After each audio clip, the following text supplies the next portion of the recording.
Buenas tardes, gusto de conocerlo. Me encomendaron que hiciera clases sobre el régimen B, sistema parcialmente integrado.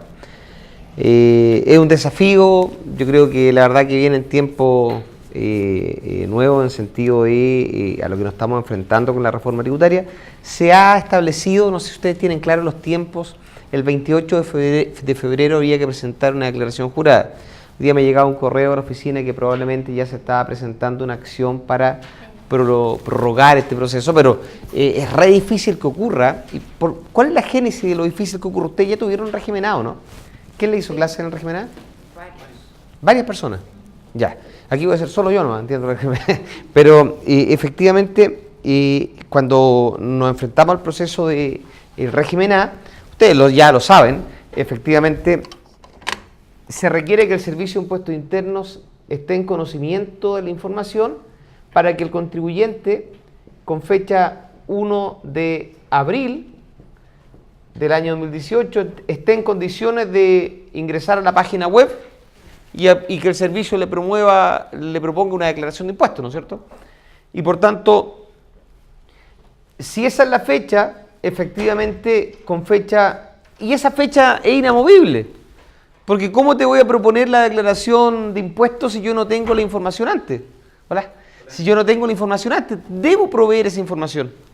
Entonces, esa fecha no se puede mover. Y luego, por los tiempos que demora el proceso de cargar las bases de datos, porque no es llegar y que la empresa presente, ya toda la empresa tiene que presentar una declaración el 30 de marzo para que el servicio pueda proponerlo el 1 de abril. No se puede.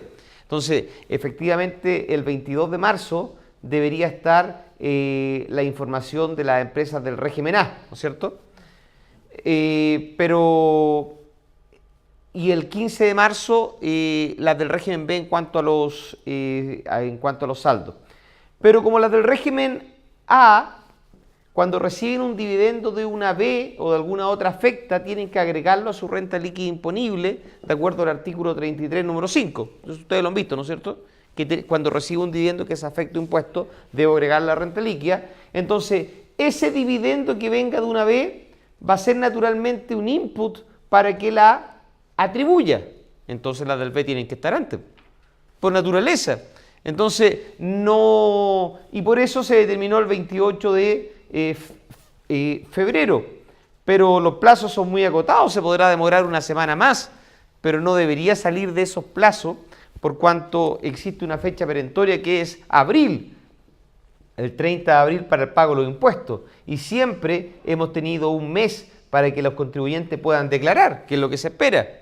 Entonces están muy apretados los plazos, no fueron cosas que se pudieron ver con anticipación y al final del día hace que estemos un poquito preocupados. Yo vengo de una empresa ahora y efectivamente los contadores ya no tienen vacaciones en enero ni en febrero, entonces las van a tener que tomar como en auditora en invierno. Cambió como todo el proceso. Bien, ustedes yo les pido el feedback a lo que ustedes han visto para yo sumarme desde ahí. Ustedes vieron lo que es régimen A, analizaron PPGUA con régimen A, ¿sí? Y vieron todos los registros, obviamente. ¿Qué más hicieron con régimen A? ¿Ejercicios? ¿Cuántos ejercicios hicieron con régimen A? Ya, perfecto. ¿6? ¿Cómo 6? Perfecto. Súper bien. En cuanto al régimen B, yo necesito un poquito de teoría antes, sobre todo con respecto a algunos conceptos iniciales del RAI, pero yo creo que también hoy al menos vamos a hacer un ejercicio, porque esta cuestión tiene que ser súper práctica, si no, no tiene mucha gracia. Como otras veces yo he hecho régimen A y B, tengo ejercicios que son espejo uno del otro, entonces traje todos los ejercicios.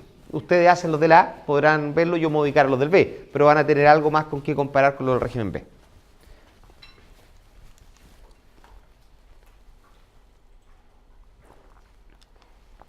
Ustedes, como introducción,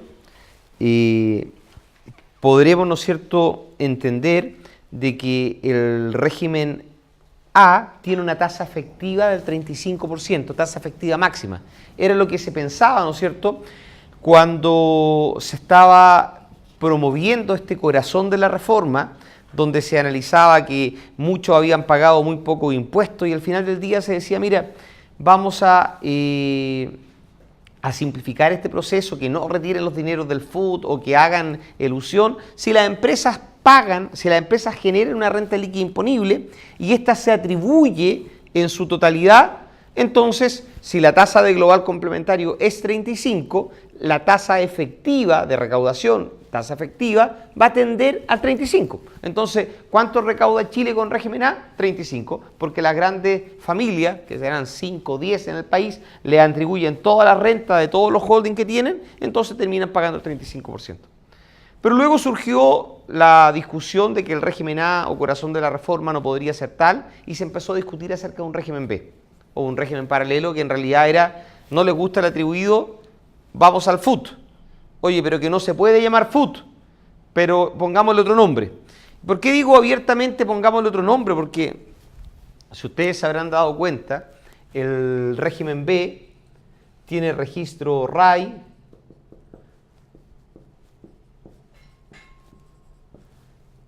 DAN, REX y SAC, y este RAI, ¿cómo se define el RAI? Ustedes ya lo han visto, ¿no? ¿Qué era el RAI? Capital propio tributario final menos, muy simple, después vamos a montar en lo otro, menos capital inicial pagado. Muy simple. ¿Qué es lo que me da? Yo puse algo de dinero y, y cualquier incremento de patrimonio sobre lo que yo haya puesto son las rentas afectas a impuestos. Yo puse 10, tengo un capital final de 90, seguramente gané 80, afecto impuestos. Ese es el concepto natural del RAI. Voy a ahondar en eso luego. Entonces, el RAI es una especie de FUT nuevo más el FUT antiguo. Eso es el RAI. Lo nuevo que ganes ahora más lo que traías. El DAN, ¿qué era el DAN? Era el FUF, ¿no es cierto? ¿Qué era el REX? El FUNT. ¿Y qué pasa si yo retiro o distribuyo más dineros? Es como un limbo, ¿no es cierto? ¿Qué pasa con eso? Es un dividendo sin derecho a crédito. Nosotros conocemos del magíster, ¿no es cierto? Ya. Entonces, ¿cuál es tu nombre? Jorge. Tú me vas a decir, entonces, la imputación que hay en una sociedad anónima o en el año 2015. ¿Cuál es la tributación, la imputación que existe en una sociedad anónima o en una sociedad de personas a contar del año 2015 en adelante? Primero imputamos al, después imputamos al, después imputamos al, ¿y qué pasa después? Dividendos sin crédito. Es decir, es exactamente lo mismo el régimen B que el FUT. Le pusieron otros colores, otras cosas, pero si tú te das cuenta, RAI, DAN, REX y diferencias tributan, es absolutamente igual al FUT. No sé, lo primero es decirle, mira, les voy a enseñar un juego que va a tener algunas normas extraordinarias, pero en su naturaleza es igual a lo que hemos visto antes, ¿ya? Y se hace igual que el de la sociedad anónima, porque ustedes vieron que en el régimen A se hace al 31 de diciembre, ¿no es cierto? Y al 31 de diciembre se hace proporcional, como una sociedad persona. En cambio, el régimen B se hace de remanente y se va corrigiendo la fecha de cada distribución. Entonces, ¿sabe qué? Esto es prácticamente igual al de una sociedad anónima. Entonces, la pregunta es, ¿por qué tiene un castigo del 35%? Para entender el por qué, porque estamos acá en un seminario, en un diploma de reforma tributaria, donde van a tener distintos módulos, y dentro de este contexto tú te dices, pero la idea es que no en cada reforma tributaria yo tenga que venir a estudiar un diploma, y por lo tanto como uno debiera enseñar estructura. Entonces, ¿por qué es tasa 35? Jorge, ¿te has preguntado por qué el castigo un 35?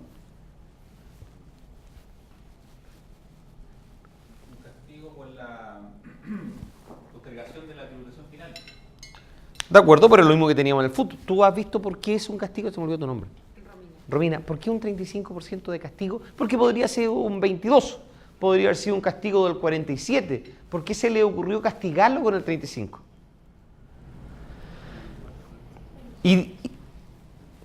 ¿Cuál es tu nombre? Grace, ¿una idea o no? ¿No? Porque sabemos que esto tiene que ver con las tasas efectivas. En el régimen A ya dijimos, ustedes vieron renta atribuida, y esto tiene un fondo económico. El fondo económico es que toda esta atribución de la grande empresa, acuérdense que este era el régimen del país, y el ministro Arena decía, y este es el corazón de la reforma y nadie lo cambia. Entonces la atribución era con tasa 35, todos pagando 35 arriba. Y ¿qué deberíamos saber para saber la tasa efectiva del régimen B? ¿Qué es lo que necesitaríamos saber? Oye, vamos a tributar con tasa 27 en primera categoría. Eso es lo que va a recaudar el fisco. ¿Y cuánto va a recaudar después al final? ¿Cuánto es la recaudación total? 44, que es la tasa máxima, ¿no es cierto? Pero para saber la tasa de recaudación del país, porque la tasa de recaudación del país con régimen A era 35. Y la tasa de recaudación del país en un régimen B, ¿cuánto sería? ¿De qué depende? Si todos retiraran infinito, es 44,45. Pero no todos retiran infinito. Van a retirar menos. No sé, ¿qué es lo que necesito? Saber cuánto retiran en Chile. Tengo el impuesto de primera categoría, hago la simulación de que los dueños de las empresas en Chile están retirando y digo, ¿cuánto están tributando? Perfecto, ¿cuánto están retirando?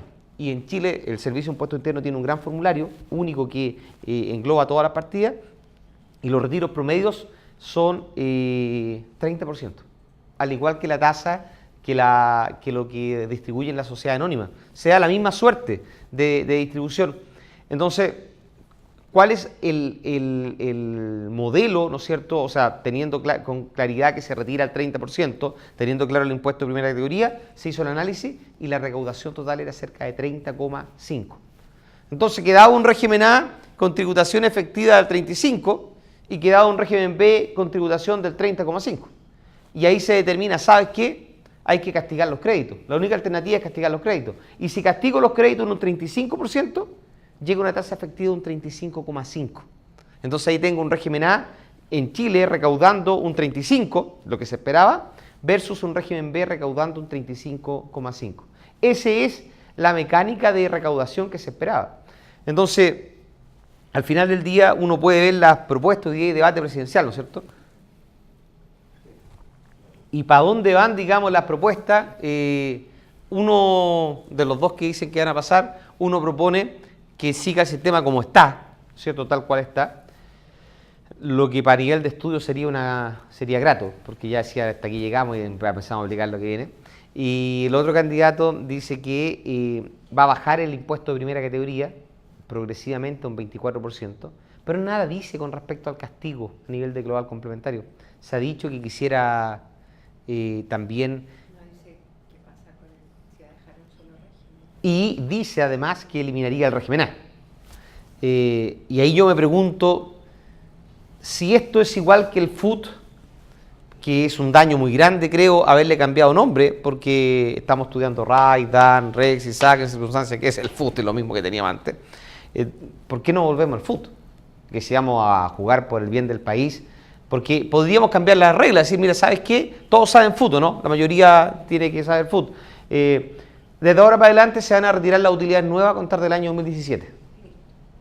Y las utilidades nuevas tienen castigo del 35%.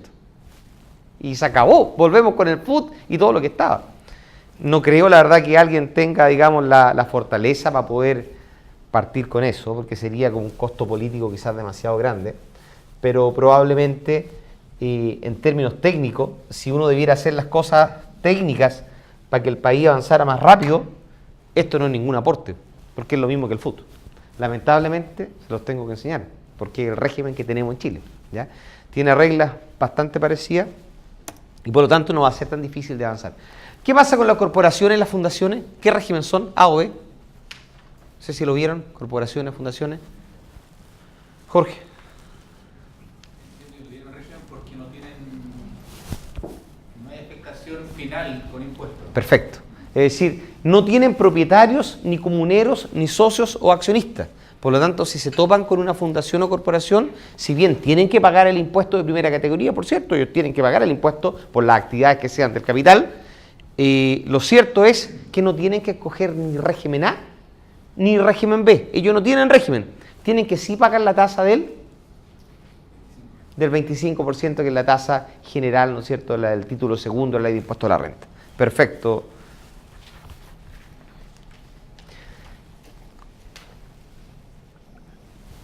Esto probablemente ustedes lo vieron, solamente lo quiero repasar. ¿Una empresa del régimen A puede participar en otra empresa del régimen A? ¿Cuándo? O un establecimiento permanente, ¿no es cierto? Porque en realidad el EP no es nada más que la representación de un inversionista sin domicilio ni residencia en el país. Por lo tanto, cumple con el requisito que sea propietarios, personas naturales o del impuesto adicional. ¿Una A puede ser dueña de una B? Sí. ¿Cuál es el efecto? Que cuando una B le distribuye utilidades afectas, el A tiene que agregarlo en la renta líquida imponible.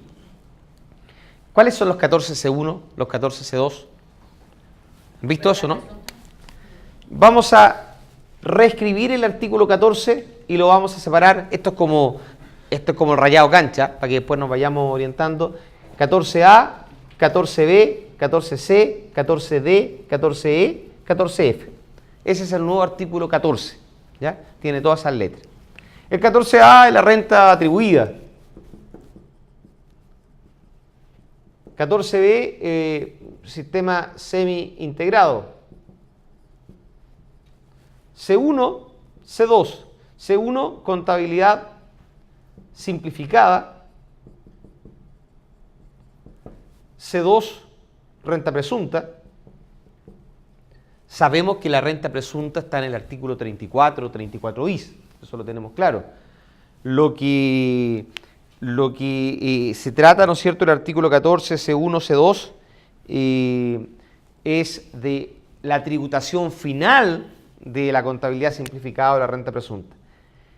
El 14D son las normas de armonización. ¿Qué son las normas de armonización? Que yo voy a tratar en las últimas láminas también, porque es muy simple, es para cerrar el régimen A y B. Cuando me cambio de A a B y cuando me cambio de B a A, ¿qué es lo que pasa? ¿Ya? Esas son las normas de armonización, más las normas relativas a la reorganización empresarial. Esto lo va a ver otro profesor, que no lo puedo tratar si no tengo con claridad el concepto de armonización de A a B y de B a A.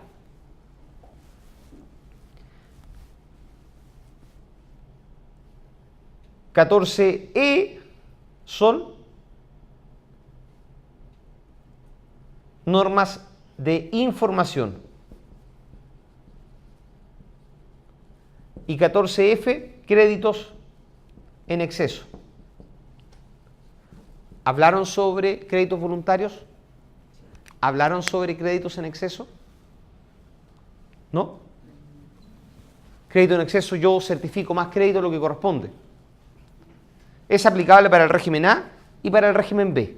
¿Ya? Por lo tanto, si no se vio, lo veo yo, y ustedes, al igual que los créditos voluntarios, vamos a profundizarlo, se aplica exactamente lo mismo para uno o para otro. ¿Ya? Pero bien, ese es el mapa de lo que vamos a revisar, y yo me voy a centrar en B, en la parte de B que corresponda, y en crédito en exceso. Y dentro de esto también están los créditos voluntarios. Una A puede participar entonces en contabilidad simplificada, puede participar en renta presunta, sí, solo si es empresario individual, y puede participar en 14 ter letra A siempre. Por los requisitos del 14 ter es que sea propietarios personas naturales o contribuyente del 14A. Entonces estaría perfecto para el proceso. Y una B puede participar en una A, sí, cuando la del régimen B sea empresario individual, cuando la del régimen B sea establecimiento permanente, podría perfectamente participar en el régimen A. Una 14B en una 14B, siempre. El otro día estaba en un proceso de tesis en el magíster. ¿Tú hiciste tu tesis, no? No, estoy en eso. Ah, ya. Está en la AFE, ok. Efectivamente, estaba con unos alumnos y hablaban de que era un tema de tasas. Yo no entendía aquí a qué se refiere con que es un tema de tasas. Claro, porque en realidad de una vez, si me pongo como el dueño de la empresa, porque nosotros somos los tributaristas, a nosotros nos afectan los cambios en las normas, pero si fuéramos una empresa grande, que es otro paradigma que de repente es bueno atacar. Quizás probablemente sus profesores de pregrado le habrán dicho el impuesto de primera categoría es un mero anticipo contra los impuestos finales. ¿Le dijeron eso, no? Probablemente esa fue la frase que le dijeron. Ahora, eso en teoría es correcto. Ahora, en la práctica, hablemos del 80-20, o del 20 que representa el 80. Porque ustedes comprenderán que la dirección de grandes contribuyentes, más la regional oriente, de acuerdo a las cifras que yo recuerdo, es más del 75-80% de la recaudación del país. Entonces, en ese grupo pequeño de empresas está toda la recaudación de Chile. En las empresas más grandes del país, para analizar un poco estas máximas que se han utilizado en el contexto, las empresas, los propietarios ya no consumen el dinero. Ya no está, digamos, el cuánto vas a extraer de la empresa para poder vivir. Ya eso está resuelto, por lo tanto no es peanuts, no se saca plata de la empresa. Por lo tanto, las plata de una empresa pasan a otra empresa y eso nunca se consume y quizás no se va a consumir en muchas generaciones. Por lo tanto, el impuesto de primera categoría es una tasa prácticamente final.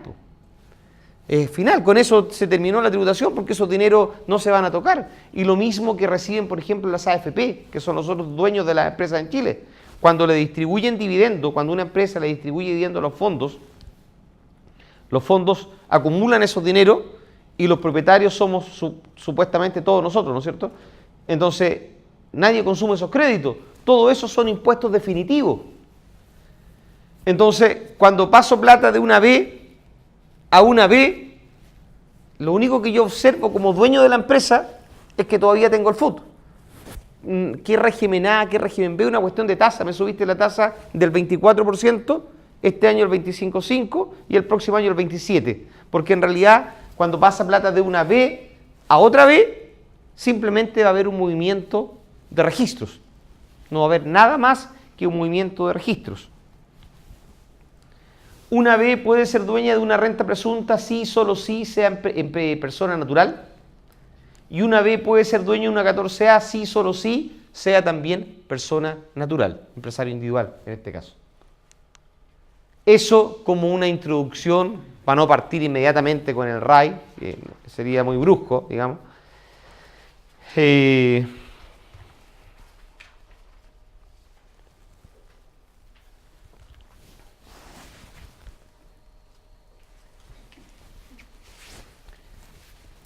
Los contribuyentes del artículo 14b quedarán grabados con los impuestos global complementario adicional según corresponda sobre las cantidades que a cualquier título retiren, les remesen o les sean distribuidas. Es decir, si no hay retiro, distribuciones, remesas, no hay impuestos finales. Como conversábamos, se habla de castigo, se habla de restitución. Siempre cuando hay más de un profesor, uno tiene que tratar de meterse entre medio para tratar de lo que se vio, pero me gustaría definir o aclarar cuándo hay castigo, cuánto hay restitución. Se definió primero que si el crédito era del 27%, y este se castigaba en un 35%, habría una pérdida de un 9,45%. Y por tanto el ministro dijo, después de lo que se llamó la cocina de Saldívar, por favor en el contexto de la prensa, etcétera, se dijo que si el impuesto global complementario marginal o impuesto adicional era igual a un 35% en el régimen B, lo que tú estabas diciendo, más el 9,45% de castigo, eso daba una tasa máxima de tributación de 44,45%. Pero dicho de esa manera y expresado como un castigo, la verdad que era un error de diseño, y sigue siendo un error de diseño porque a lo que llegamos es un absurdo en realidad, donde efectivamente decimos, mira, si tenía 100 pesos de renta y apliqué un impuesto de 27, entonces me quedaron 73. Pero si los créditos son 27 y perdiste el 9,45, entonces mi tasa de crédito real es 17,55, ¿cierto? ¿Cuál es mi crédito? Mi crédito es 27 menos 9,45, 17,55. Por lo tanto, lo que desconocía esta mesa de conversación política era que en Chile se incrementa, de acuerdo al artículo 54, número 1, los créditos que le otorga el contribuyente. Y los créditos eran 17,55. De esa manera, la base de global era igual a 90,55 por una tasa supuesta de tributación del 35%, era igual a 31,69 más el 9,45 de castigo, esto era un 41,14. No estaba dando el 44,45 que dijeron. Por lo tanto, ¿qué es lo que se dijo? Mira, yo recuerdo, porque uno tiene la suerte ya de participar, como participado en el diario, en la prensa, de oyente en seminario, discusión en el Ministerio de Hacienda, etcétera. Uno sabe como la historia de la ley. Y la historia de la ley fue, sí, la tasa daba un 41,14, se va a analizar qué es lo que ocurrió. Recuerdo perfectamente, fue un día viernes. Y el día lunes llegaron con la definición de que en realidad, mira, si son 100 y pagaste 27 pesos de impuesto, en realidad te voy a dar todos los créditos. No te voy a dar 17,55, te voy a dar los 27 pesos de crédito. Por lo tanto, tu base de global es 100. Y por lo tanto, la tasa de 35% de impuesto global complementario, te das los 27 pesos de crédito y pagas 8, que es la diferencia. Pero vamos a inventar un concepto para poder llegar a la tasa 44,45, porque se inventa solo para llegar a la tasa 44,45. Y el invento es, tienes que pagarme un impuesto por el crédito que te di, que esa es la restitución. Entonces me vas a pagar 9,45, es decir, te doy 27, pero después me pagas 9,45 de los 27 que te di. Y de esa forma llegamos a los 44,45. ¿Ya? Entonces, sería bueno aclarar cuándo hay castigo, cuándo hay restitución.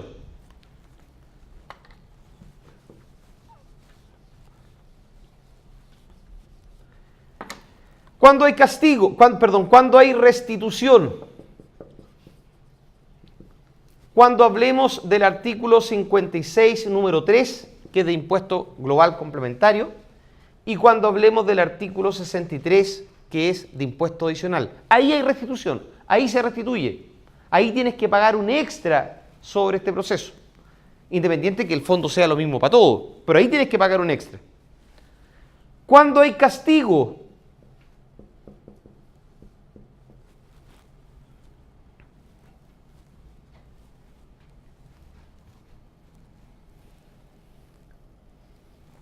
Jorge, ¿cuándo hay castigo? ¿Ya vieron uno?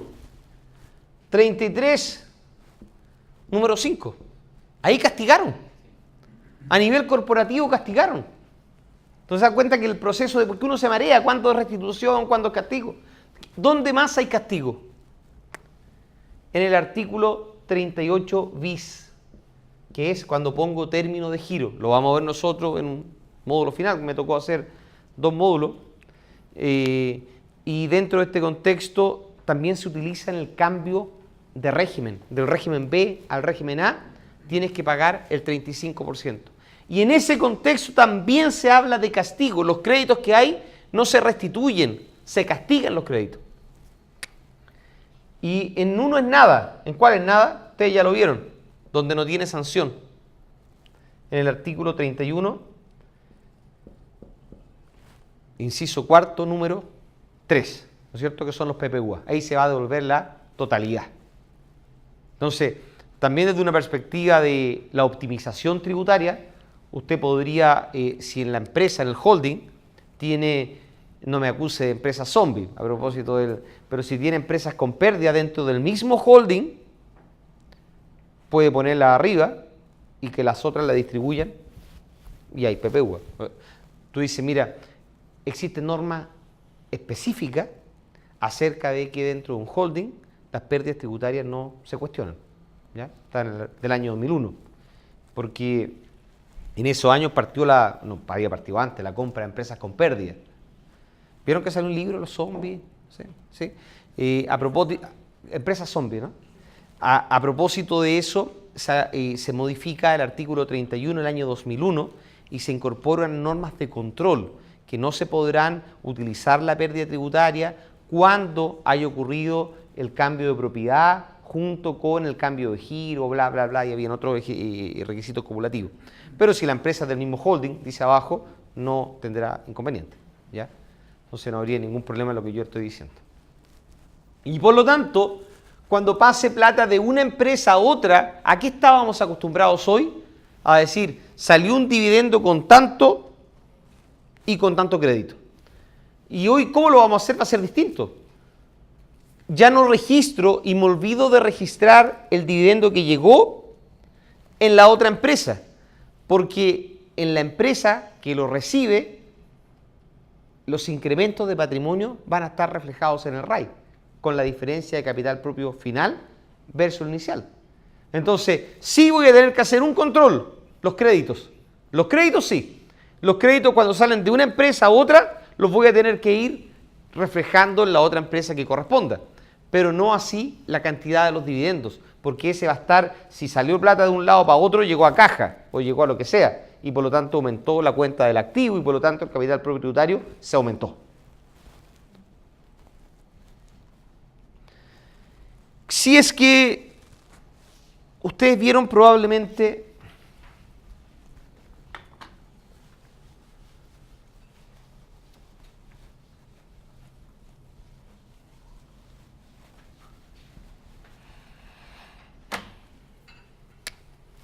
ustedes vieron en el régimen A, estas cosas tienden a parecerse mucho, que una utilidad según balance, supongamos 800 pesos, y que tenía agregados y tenía deducciones, y supongamos, seguimos con 800 pesos hasta ahí, subtotal 800 pesos, y de acuerdo al artículo 33, número 5, agregó un dividendo de 200 con el crédito que traía con castigo de 60 y por lo tanto la pérdida tributaria final era igual a 540, ¿cierto? ¿Cuál es el PPU ahí?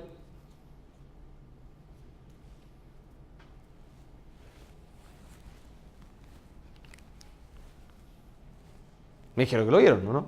¿Cuál es su nombre? ¿Cuál es su nombre? Paulina. Paulina. Nosotros nos conocíamos antes, ¿no? De un seminario. ¿De dónde? No, yo pasé por KPMG. Ok, el antiguo lugar donde trabajaba antes yo. Perfecto. Ya. Cara a cara conocía. Era... ¿Quién se fue primero, yo o tú? Yo. Ah, ya.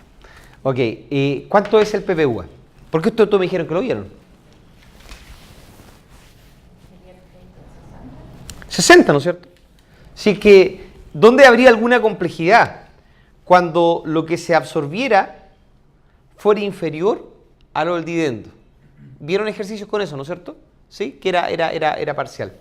Eso ocurre en el régimen A. Pero en el régimen B, mi subtotal será mi pérdida tributaria. Y por lo tanto, cualquier proceso de PPUA va a ser re igual a lo que ustedes vieron antes. Cualquier proceso de PPUA va a ser extra RLI. Ya no está el agregado del 33 número 5, pero lo que no implica que yo después de la renta líquida diga cálculo de PPUA y haga lo mismo. Diga 800 versus dividendo de 200 versus crédito de 60. Me queda pérdida para el año siguiente de 540 y el PPUA es 60. Es exactamente lo mismo. Entonces, ¿qué es lo importante? Que si se reciben varios dividendos, se debe aplicar en orden cronológico. Porque antiguamente, no sé, digamos, si lo vieron o no, estoy pasando, digamos, por encima de todo. Antiguamente uno decía, hay dos criterios de la fecha de antigüedad. Fecha de percepción o año de origen. Y entonces tendrá que conjugarse de acuerdo a la circular 66 y el 97. Ahora es más simple, es orden cronológico. El que llegó primero se imputa primero. Punto. ¿Ya? Si quieren después lo hacemos interactivo, que tengan dudas. Pero efectivamente también pudieran haber créditos con derecho de devolución y sin derecho de devolución. De esa manera podríamos hablar de PPUA con derecho de devolución y PPUA que en realidad sea sin derecho de devolución, que sería solo una imputación contra algún resultado del ejercicio. ¿Qué créditos sin devolución hay? ¿De dónde nacen los créditos sin devolución, Romina? ¿Te recuerdas? Créditos sin devolución, créditos con devolución.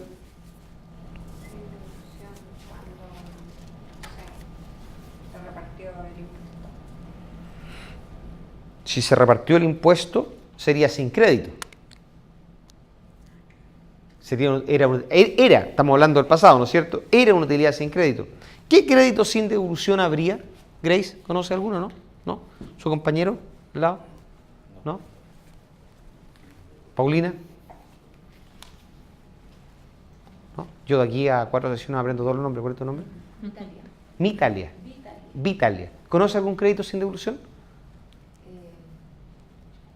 No me acuerdo bien, pero me parece que uno es cuando el impuesto fue pagado con contribuciones. Perfecto. A contar del año 2016, entendamos que crédito de contribuciones son por los bienes raíces ahora agrícolas. No. Sí. Los créditos que no son válidos, que ya dejan de ser créditos, son gastos, son créditos por contribuciones y bienes raíces no agrícolas. Pero los créditos por contribuciones y bienes raíces agrícolas siguen, no se han eliminado. ¿Ya? Entonces, si tú pagas, que está como, se eliminaron los créditos por contribuciones y uno se queda con la idea que se eliminaron, no, se eliminaron los créditos por contribuciones de bienes raíces no agrícolas, pero los bienes raíces agrícolas puedo utilizarlos como crédito.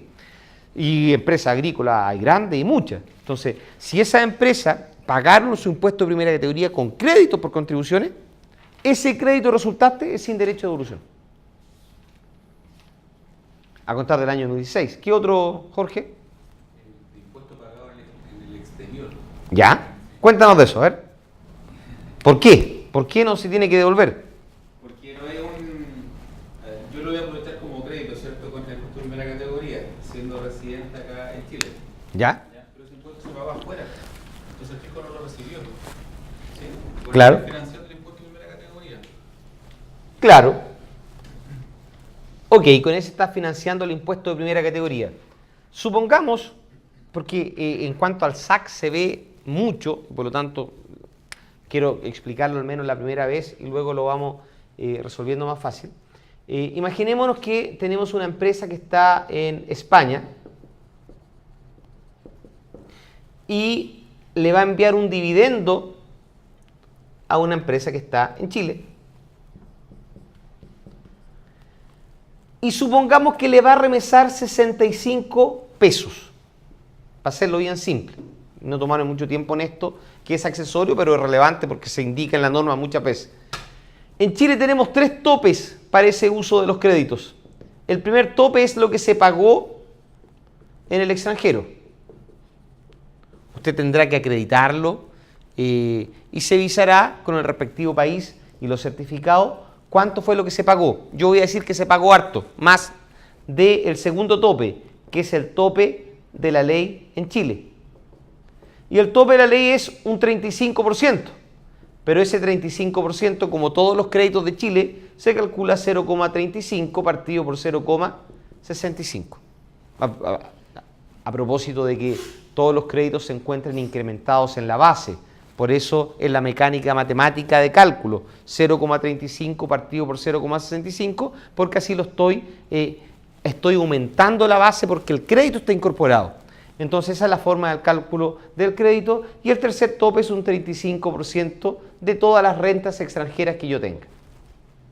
Entonces, si yo mandé 65 pesos a Chile, significa que, de acuerdo al segundo tope, porque los otros le dije el primero pago más y el tercero también cumple, en Chile le hubiera correspondido 65 partido por 0,65 multiplicado por 0,35. En otras palabras, el crédito es de 35. ¿Ya? Y eso se denomina crédito total disponible, es igual a 35. ¿Qué es el crédito total disponible? 35% es más que el impuesto de primera categoría. Entonces, si tú te tomaras todo ese crédito contra primera categoría, te estaría subvencionando otras rentas. Por lo tanto, se dice, no, de ese crédito total disponible, una parte tú lo imputas contra los impuestos de primera categoría y la otra parte lo imputas contra global o contra adicional del propietario. Entonces hay que separarlo. ¿Y cómo lo separo? Mira, tú recibiste rentas extranjeras de 65 y el crédito total imponible es de 35, por lo tanto te dio 100.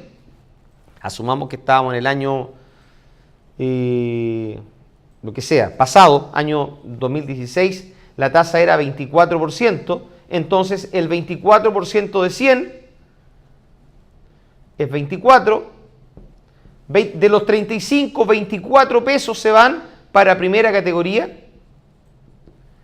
y 11 pesos se van para los créditos finales.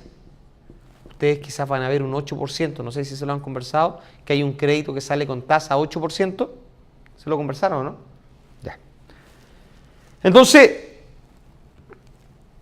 esta figura nos da dos tipos de créditos. Este crédito para primera categoría y un crédito para los impuestos finales. Y la pregunta, Paulina, ¿tú pagaste esos 24 pesos acá en Chile? No se ha pagado. Y esto se iba al FUT. Esta plata quedaba en el FUT. Y al final tenía créditos de 24, incremento de 24 y crédito para impuestos finales de 11. Entonces la persona se llevaba FUT y yo te daba crédito de 24 y además un crédito de 11. Dos tipos de crédito. Lo menciono porque lo voy a tocar cuando analicemos el SAC. El SAC tiene columnas especiales para estos dos créditos. ¿Ya?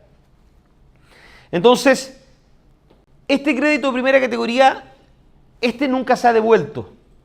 Pero el crédito de primera categoría siempre se trató como crédito de primera categoría. Es decir, si tú estabas exento de global, el crédito de primera categoría se devuelve, ¿no? Siempre se ha devuelto. Si te chocaba con una pérdida tributaria, hay PPUA. ¿Y desde cuándo que vienen estos créditos en Chile? Desde el año 1993.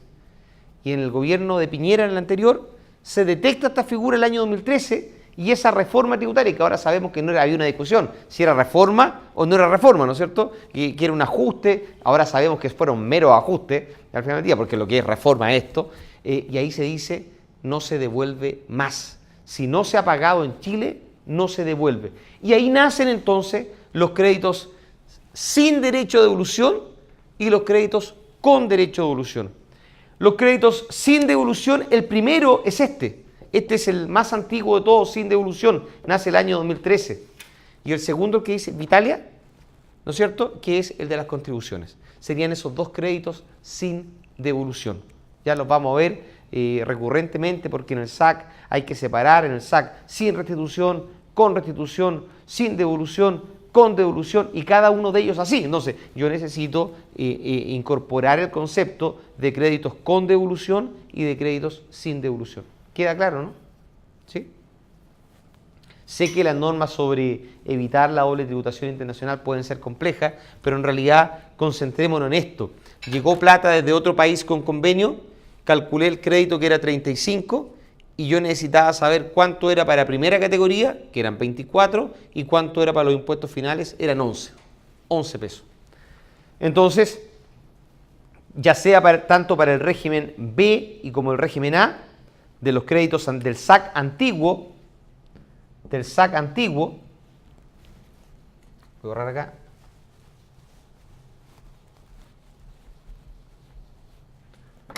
en el SAC antiguo, yo debiera decir que hay crédito sin devolución, crédito con devolución y crédito para los impuestos finales. Y en este caso hubiera sido crédito sin devolución 24 y crédito para los impuestos finales 11. Eso debería estar en nuestro SAC, calculándose de acuerdo a una TEF. Y ahí habríamos calculado una TEF en función a estos créditos y las utilidades, saldo total de utilidad de la empresa, pero estos hubieran sido los saldos de los créditos. 24 sin devolución y 11 de los impuestos finales. Este lo sacaría de acuerdo a la TEF y la ley establece que sale con un máximo de un 8%. ¿Ya? Eso aplica para el régimen A y para el régimen B. Un 8 es rebuscado, o sea, probablemente no se analiza porque, oye, la posibilidad que lo veas, yo prefiero tratarlo porque la verdad que es probable que a alguno le toque crédito extranjero. No tan solo porque su empresa está invirtiendo en el exterior. Tu empresa puede haber invertido en Coca-Cola y Coca-Cola sí invierte en el exterior. Pues entonces, cuando vienen los dividendos, vienen con esos certificados y por lo general es que los encargados tributarios contadores de la empresa no tienen idea para qué es lo que es ese crédito final de 11 y siempre lo dejan fuera. Me ha tocado muchas veces que los alumnos me dicen, no, ese no lo tomé en cuenta. Pero cualquiera que tenga inversiones en acciones, le tendrían que estar llegando esos créditos, vean los certificados, deberían venir esos créditos. En acciones locales. Ahora, ¿por qué un 8? Si yo conversaba todavía con las personas que lo redactaron esta cuestión, me decía, claro, porque la diferencia entre el 35 y el 27 es 8. Por eso le dimos tasa de 8. Ya, pero yo le decía, pero mira, en régimen A es 35 con 25, partidas 10. Y en régimen B es 44,45 con 27. Por lo tanto, el 8 de ningún lado. Pero por eso pensaron en un 8, que de repente uno se cuestiona de dónde salió este número. ¿Ya? Entonces, el primer concepto, si se recibieran varios dividendos para la imputación de una pérdida, ese se va a imputar en orden cronológico. Pueden haber PPUAs con devolución y PPUAs sin devolución. Y se va a recuperar el 100% de PPUA en el caso que venga de un régimen B. Ahí no hay castigo, no hay restitución, se toma como un crédito que viniese de cualquier lado, menos con castigo. El castigo desaparece, la restitución desaparece cuando son absorbidos por pérdidas tributarias. Ahora, si quedase un remanente de pérdida, se imputa como un gasto más en ejercicio siguiente. ¿Ya?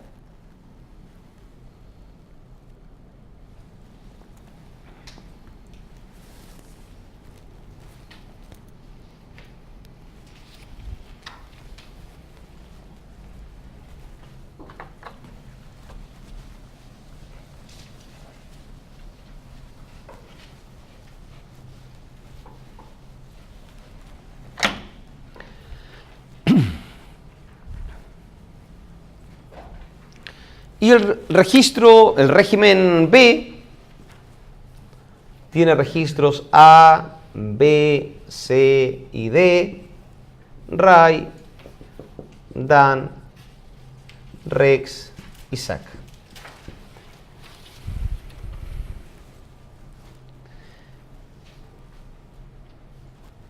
¿Cuál es la lógica del SAC? Perdón, del RAI. ¿Cuál es la lógica del RAI? La lógica del RAI es que si una empresa tiene capital inicial de 10, como les decía recién, y la empresa generó utilidades por 80, ¿cuánto es su capital propio tributario final? Jorge. 90, ¿no es cierto? Capital propio tributario final. Por lo tanto, si decimos capital propio tributario final menos capital inicial pagado es igual a el registro de utilidades de lo que se tenga. En este caso 90 menos 10 es igual a debería. Pero en la práctica nos encontramos que 90 menos 10 es igual, por ejemplo, a 30. Y ahí parte la descuadratura patrimonial. Y ese es el concepto más en boga hoy, que se analiza, que se discute en las empresas. Yo los invito a que ustedes en todas sus empresas, ¿tú trabajas en una empresa o trabajas en una empresa? ¿Hiciste la cuadratura? Sí, en ninguna del cuadro, ¿cierto? Yo quise hacer la mía también, de mi empresa, y tampoco me cuadro. Pero bueno, eso es porque casa herrera, cuchillo palo, pero al final del día le pido a un contador amigo que me hiciera las cosas, y la verdad que uno tiene que hacerlas en realidad. En este contexto uno dice, ¿qué es lo que está fallando acá? ¿Qué puede que esté fallando? Porque nos vamos a enfrentar a eso. Ustedes, es más, esta pega debieron haberla hecho el 1 de enero de este año. Convengamos eso, estamos atrasados, pero más vale tarde que nunca. ¿Qué falló acá? ¿Qué podría fallar, Jorge? ¿Te ha tocado hacer esto? ¿Tú trabajas en una empresa también? Una empresa, sí. Ya. ¿Y qué puede pasar acá? ¿Qué puede estar pasando?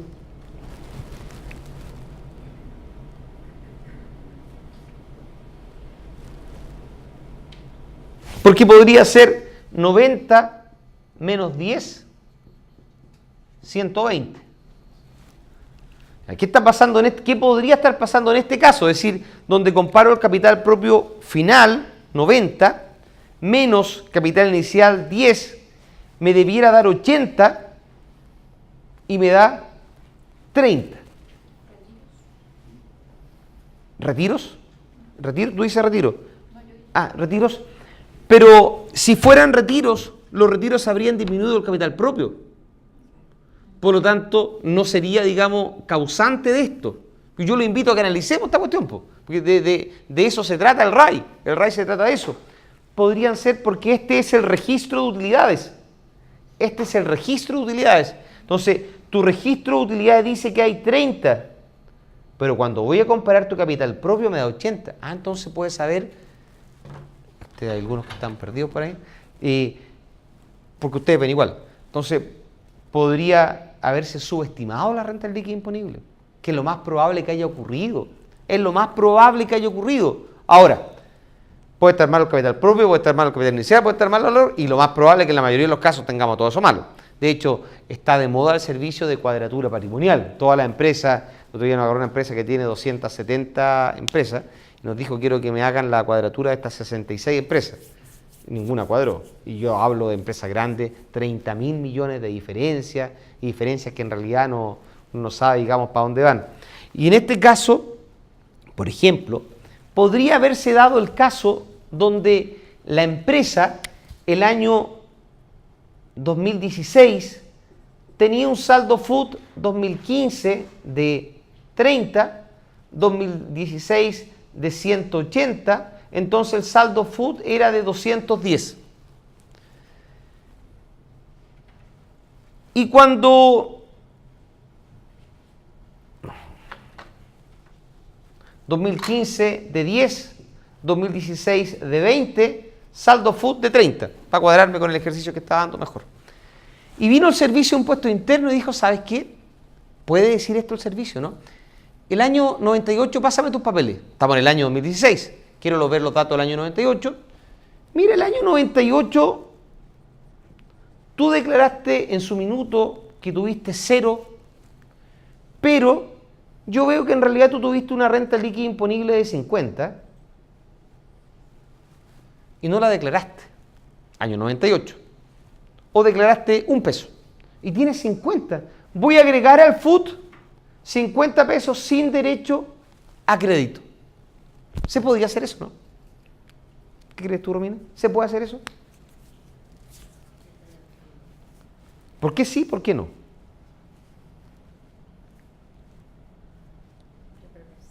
¿Ya? Que impuesto interno sí lo puede hacer. ¿Ok? ¿Y por qué no? No, ¿por qué sí? ¿Por qué sí? El argumento legal de por qué sí. ¿Paulina? ¿Tú trabajas en una empresa, una auditora ahora? Una empresa. ¿Una empresa? ¿Por qué sí? ¿De acuerdo o por qué no? No, pero no podría. ¿Ya? ¿Por qué no? O sea, bueno, en realidad lo que dice el artículo 200 del Código Tributario es que no te pueden girar impuestos. Ya. Siempre y cuando está dentro de la prescripción de los 3 o 6 años. Estaríamos fuera. No, está totalmente prescrito. Pero ahí no me están cobrando un impuesto, me están haciendo un aire, me están modificando el registro. Perfecto. El registro FUT. Ya. Por lo tanto, creo que quizás podrían, no he visto jurisprudencia al respecto, pero quizás podrían hacerme alguna modificación. Ahora no me van a poder girar porque estoy prescrito. De acuerdo. Entonces, lo dejo sin crédito, dice Romina. Jorge, ¿qué piensas tú? Estoy de acuerdo con lo que dice la colega en cuanto a que están prescritos y no debería pagar impuestos. Porque esa es la naturaleza del rayo, ¿no? Eso sería, mira, esta potencial tesis que Romina piensa distinto de Paulina, ¿no es cierto? Y debiera ser la tesis en la que descansa el RAI, porque hoy nos va a dar un RAI de 80. Aunque tu FUT sea 30, el RAI de 80. Entonces, como que le estoy haciendo caso al servicio, mete los 50 sin crédito. Y concluya. ¿Sí o no? ¿Estás de acuerdo con Paulina? Sí, de acuerdo. No se puede entonces. ¿No puedo agregar los 50 sin crédito o puedo agregar los 50 sin crédito? ¿Puedo agregar al FUT los 50, sí o no? Yo creo que debería agregarlo puesto que fue un incremento de patrimonio en su oportunidad. ¿Ya? Dado que no pagué impuestos, no tengo derecho al crédito de primera categoría, ¿no? Pero sí fue un incremento de patrimonio. Entonces, ¿estás de acuerdo? ¿Puedo sumárselo al FUT? No, yo digo que sí puedo hacer una modificación del registro, pero no me pueden girar. No te vamos a girar. Sí. Porque sin crédito. Sí.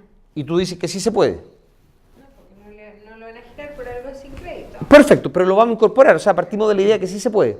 Fíjate que hay distintas visiones al respecto, en el sentido Lo que de... pasa es que el impuesto interno me va a decir, usted tiene el peso de la prueba, así que compruebe que esos 50 no eran un aumento de patrimonio.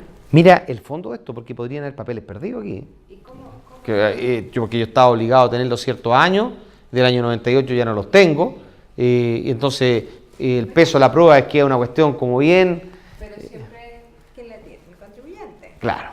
Entonces, lo primero es, mira, está definido con claridad qué es lo que ingresa al FUT, porque había norma expresa.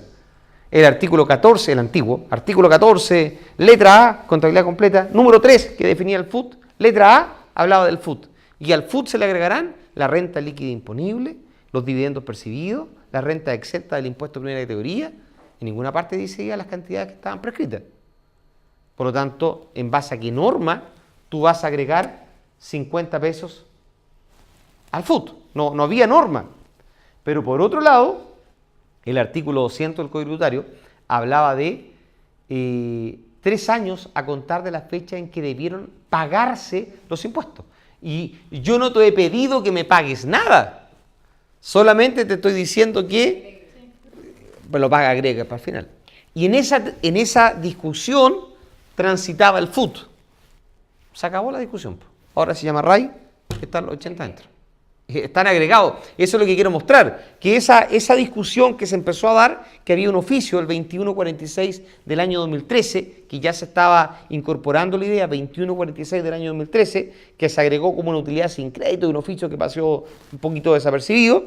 Efectivamente, ahora todo se materializa en el RAI.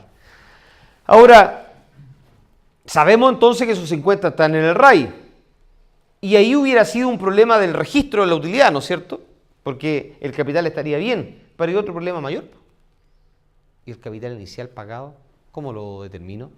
Claro, si tu empresa nació el año 2012, es requete fácil. Yo tengo una empresa que nació hace 103 años. No tengo papeles. No tengo ningún papel para llegar a eso. Tengo otras empresas que son del retail, la más grande, uno puede decir nombre por tema pero son del año 58. Yo entendí que hasta el año 60 se tenía el escudo y del 60 para atrás se tenía otro peso chileno. Y estas empresas se fusionaron como el año 60 y algo. no tengo cómo determinar el RAI. Entonces, ¿qué es lo complicado? Porque esto le puede pasar en cualquiera de sus empresas, alguna escritura se perdió. ¿Qué es lo que tiene que hacer? Primero tiene que rehacer el capital pagado escritura por escritura. Y no es el capital porque, por ejemplo, podría yo haberme fusionado con un tercero y esa otra empresa decir, y en este acto se paga de acuerdo a valor económico. O sea, se aumenta el valor en yo, empresa grande, informática, IBM, imagínense, me fusiono con Facebook cuando era nada. Facebook no tenía activo. Pero si hubieran aceptado una fusión, el incremento de patrimonio en IBM hubiera sido gigantesco y a los dueños de Facebook, una empresa que no tenía activo, le hubiera tocado un tremendo pedazo de la empresa, ¿no es cierto?, que era IBM. Pero eso no está pagado, po. Entonces hay que ir realmente al capital pagado de Facebook y probablemente hubiera sido $1. Entonces, ¿qué es lo que necesito? El capital efectivamente pagado. Y ahí sí que no hay información por ningún lado. Entonces, nos acercamos al Servicio de Impuestos Internos. Ustedes saben que ¿hay algún abogado acá o no? ¿Todos auditores? En la teoría interpretativa está primero la interpretación gramatical y luego está la interpretación del fondo, del espíritu de la norma. Entonces, cuando la redacción es clara, no es necesario acudir al espíritu, pero si la interpretación, la redacción es un poco confusa, uno pudiera ir. Entonces, por una cuestión de edad, el espíritu de un gallo común y corriente, ex servicio de impuesto interno, que ahora se cambió al mundo privado, y entonces un día estábamos almorzando con el espíritu y le decía, oye, pero ¿por qué diablos lo redactaron de esta manera? ¿Cuál fue el interés? ¿No se dieron cuenta de lo que iba a pasar? Cuando pones capital inicial pagado, ¿no te das cuenta que esto puede no estar en muchas empresas?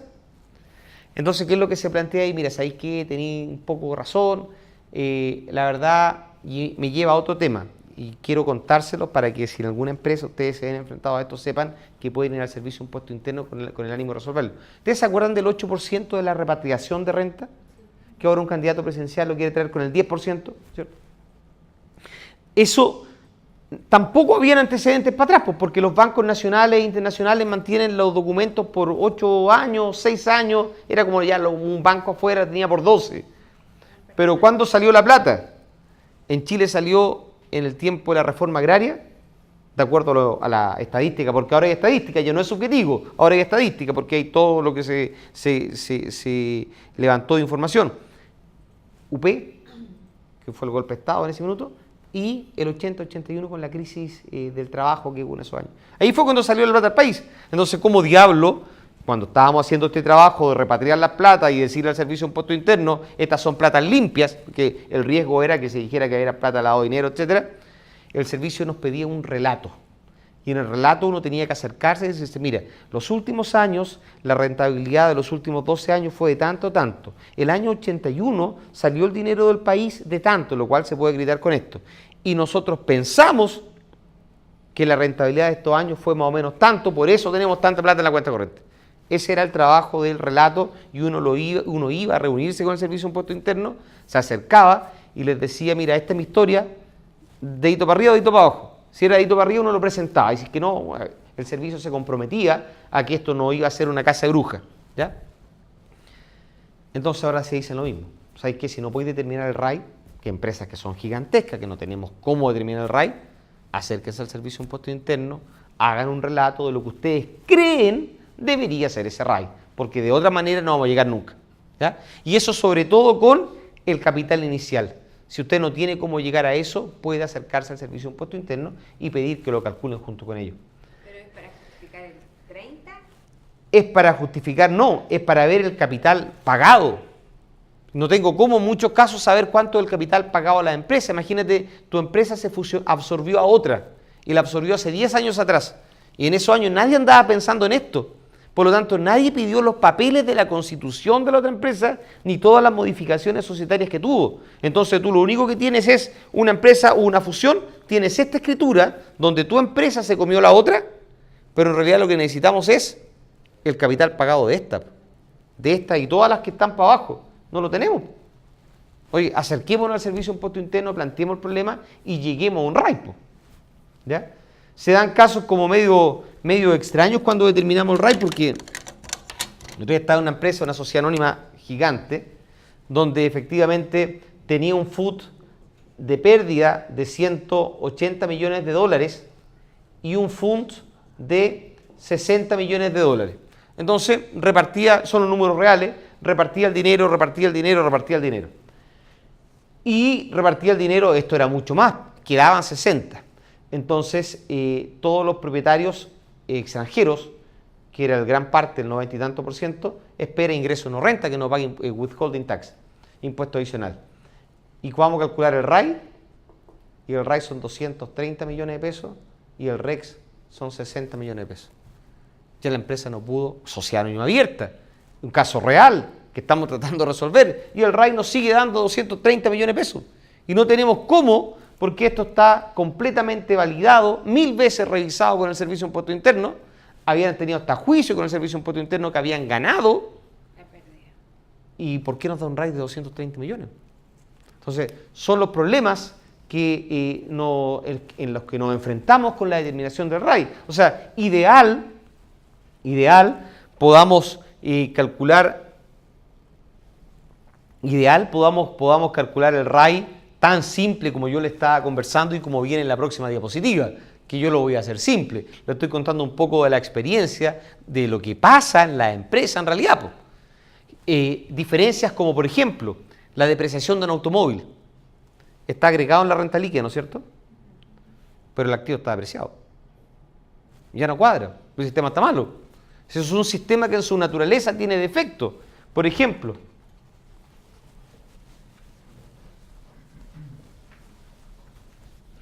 ustedes escucharon hablar del FUT devengado. Cuando una empresa A, que tenía propietarios, tenía FUT 0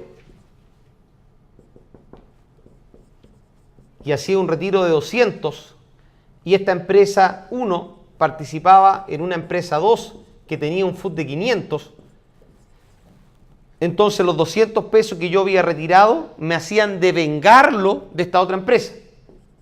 Y esta empresa se quedaba con FUT de 300. Los 200 devengados, no había flujo, se venían para acá.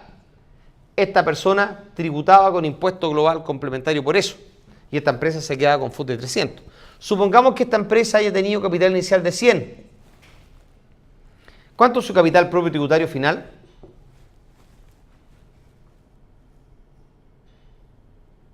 Jorge. 400. No. 100 más 500. Porque los 200 pesos nunca salieron. No hubo flujo. Lo único que salió fue FUT. Se afectó el registro con el FUT devengado. Pero no ha salido plata de la empresa. El FUT devengado decía, tú sacaste 200 pesos de esta empresa. Y esta empresa, como es socia de esta otra, va a ir a pincharle el FUT, no plata. No va a sacar ni un solo peso. Entonces le comía 200 pesos de FUT, no de flujo, y por lo tanto el capital propio tributario siguen siendo los 100 más los 500, que son 600. Por lo tanto, en esta empresa, cuando voy a calcular el RAI, digo capital propio tributario final menos capital inicial es igual a 600 menos 100, siguen siendo 500. Entonces el RAI de esta empresa siguen siendo 500 pesos, y en circunstancia que de FUT tengo 300. Entonces empezamos a arrastrar mochilas de descuadraturas patrimoniales. Y estas mochilas con corrección monetaria, con todo, se vuelven un poquito pesadas para las empresas. Por ejemplo, un goodwill tributario por una pérdida por la compra de otra empresa. Ese goodwill, hasta antes de Piñera, se amortizaba en 6 años. Después de Piñera pasó con la 20.630 a 10 años. Y ahora con Bachelet no se amortiza. Por lo tanto, es una cuenta que está en el capital propio tributario. Entonces voy a calcular el RAI y la pérdida es RAI. O sea, ni hablar que está pagando patente, como lo absurdo que una pérdida tiene que pagar patente. No, además, es RAI. Si saca, paga. Entonces, si saca, podría haber FUNT, podrían haber otras utilidades. Entonces, también se discute acerca de tener un sistema que depure el RAI, un sistema tributario que tenga un RAI depurado, ¿ya? Después de esta introducción del RAI, después del break, pues ya estamos a las 6, ya son las 6:45, no, las 7:45, nos volvemos a encontrar en un minutito y seguimos ahora con lo más práctico. Esa fue la introducción.